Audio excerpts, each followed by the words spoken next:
Welcome to Not a Roofers podcast, where we discuss roofing without all the jargon. I'm Brianna. And I'm Charity. And this is today's episode.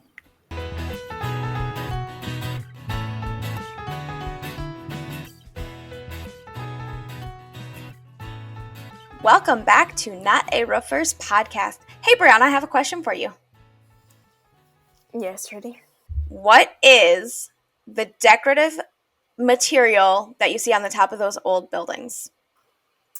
So the decorative part on top of a building is called a cornice. And the actual definition of it is the molded and projecting horizontal member that crowns an architectural composition. Okay, so we're going to rework that definition later, because that was confusing. Because I called it a decorative piece of something. I mean, yeah. If I didn't know what it was, I'd probably be like, I don't know, crown molding. Except crown molding is on the inside of the house, not the exterior. I know, but if you don't know, you're just like, oh, that looks like crown molding. Yeah, I could see that. I mean, I didn't know that it was the term cornice. I was like, oh, cool. Because I didn't, when I had to look up cornice, I didn't know what it was until I looked at what it was. And I'm like, oh, you mean the decorative stuff. The pretty things that you see. This is the thing, though, is everything has a proper term. And you might not know the proper term, and then you find out the proper term, and you're like, oh, that's what it is. We're just making you more educated. Really. Adding to your vocabulary. So a cornice is the decorative piece of trim between the roof and the wall of the building. And a good thing to note is that there can be cornices inside the building as well. Like, it can be used on the interior and the exterior, but it's different than crown molding if it's on the inside. It's not the same thing. Is it called cornices? Is that the plural, cornices? I don't know. Okay. It would be interesting. I mean, I Googled cornices and it came up with, I don't know. Okay, I still cool. pulled it up, so maybe. So the thing with cornices, I guess, is that yes, their function is to be decorative, but when they are on the outside of a building, they actually have another function, and that is to direct water away from the wall of the building. And it's not a big job, it's not a difficult job, but it is a job that they undertake. And so there is a actual functional part to them. They're not just this decorative thing that you're paying for. So, Charity, where do you normally find cornice? Like, what type of buildings? Well, when I think about it, you see them on hotels, historical buildings, government buildings, mansions, those old Victorian style houses that have like gargoyle looking things across their roof. Like, those could all be considered cornices. So places that are known for being really pretty. But cornices can be anywhere. I mean, you could put them on your residential house. They could be on a commercial building. I mean, they're everywhere. And they do have a function and purpose. So just so you all know, cornices can be made from terracotta, stone, metal, or wood.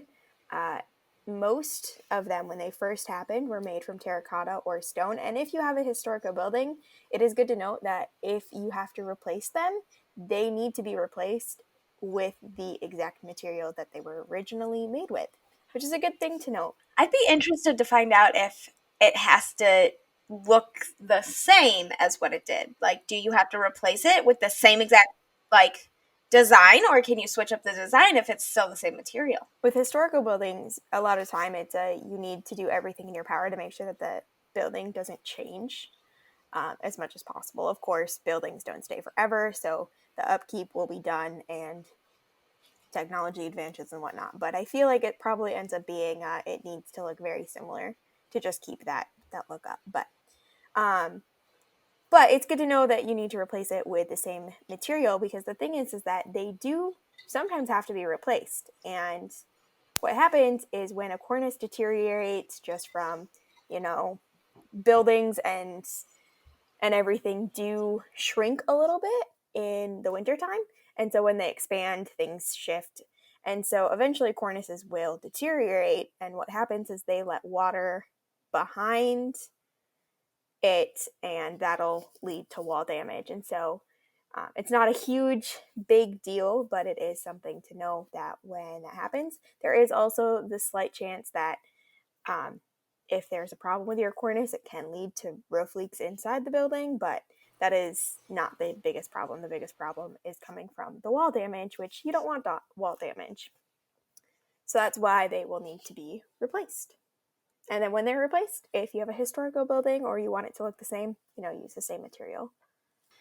Do roofing companies replace cornices, or is that something that you have to get someone specialized in to replace? So that is a good question, and I don't Because I feel like you know. have to be special. Like, I feel like not anyone can just go up there and like replace this decorative. Like, I don't know. I have a feeling that, cornices do involve the roof just a little bit. And so I feel like there are definitely companies that will have that specialization. I have no idea if Roofmedics does. This was just a term that I had found, and I was like, oh, that's an interesting word. Let's talk about it. And then, of course, you look into it, and you're like, oh, that's what it means. But I do know in all of my research, there's like Cornice Restoration companies and places that do actually specialize in this, because again, with like historical buildings, government buildings, you want to make sure that you have somebody who knows what in the world they're doing. That's really all I have on cornice. This was not meant to be an episode that was going to be super long or in depth. It's just, it is a part of a roof in a way, and it is something to talk about, to know about. Yeah, but we absolutely need to rework this definition. Yeah, we do. We really do. It needs some help. Needs a revamp. So cornice is the decorative Object. aspect. Cornice is the decorative aspect that surrounds the top part of a building right underneath the roof line, or under the roof line. No, because if you look at pictures, some of the cornices go above the roof line. The decorative aspect that runs along the top of the building, secured at the roof line. I feel like you're making it more complicated than I it has don't to think be. so. A decorative projection to protect the wall face under a roof. I don't know. I don't like that. I like the decorative aspect. To protect the wall That from... I think we need to put that it's at the top of a building somehow. I would say the decorative aspect that runs along the top of an exterior wall of a building to protect the wall.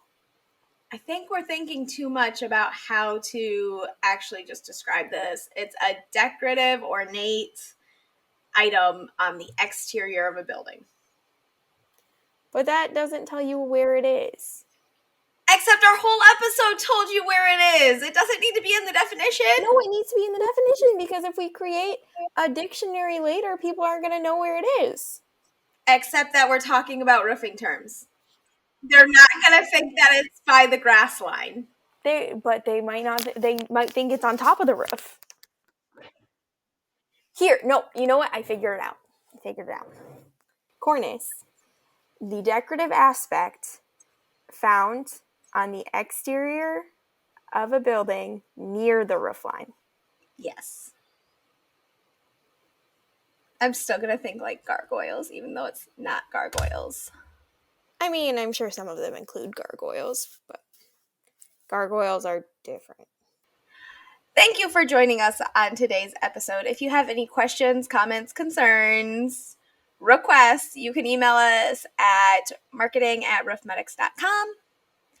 Follow us on our Facebook, Instagram, LinkedIn. If you like our podcast, please subscribe wherever you listen to your podcasts so that you are updated when there is another episode. Have a good day.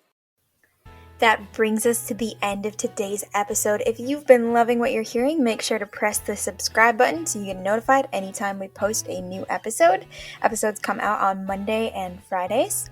Please feel free to share this podcast with a friend. We'd love everybody to be able to join us and learn more about the roofing industry as we go along on this journey. If you don't already, follow us on Facebook, LinkedIn, Instagram, and YouTube. I will put all of our information down in the show notes below. Feel free to contact us with any questions or any roofing ideas that you would love for us to talk about. I hope you have a great day, and we will see you next time.